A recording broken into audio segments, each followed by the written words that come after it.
Dalam rangka menyambut Hari Raya Idul Adha 1446 Hijriah, Kejaksaan Agung Republik Indonesia melaksanakan penyerahan simbolis hewan kurban di halaman Gedung Utama Kejaksaan Agung Jakarta.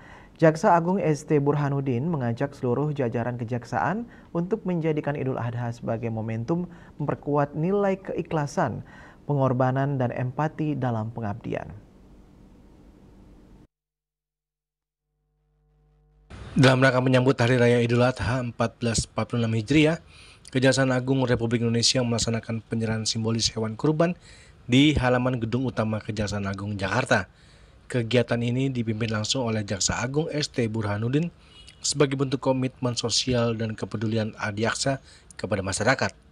Dalam arahannya, Jaksa Agung menegaskan bahwa ibadah kurban merupakan simbol sekaligus wujud solidaritas terhadap sesama. Ia mengajak seluruh jajaran kejaksaan untuk menjadikan Idul Adha sebagai momentum memperkuat nilai keikhlasan dan pengorbanan.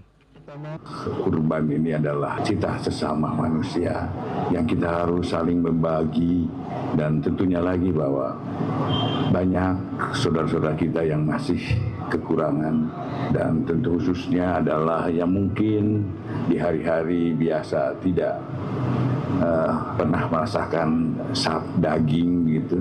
Pada hari ini mari kita berbagi, dan yang kedua adalah vertikal. Ini adalah pertanggungan jawab kepada Allah Subhanahu wa taala.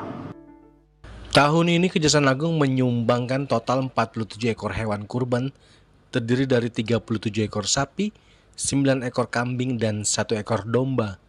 Jaksa Agung sendiri menyumbangkan 25 ekor sapi, termasuk 1 sapi berbobot 1,3 ton. Sejumlah pejabat kejaksaan dan mitra eksternal juga turut berpartisipasi, menunjukkan semangat gotong royong dan kepedulian antar sesama. Dari Jakarta, Juli Suhati dan Ketut Sumadiasa melaporkan.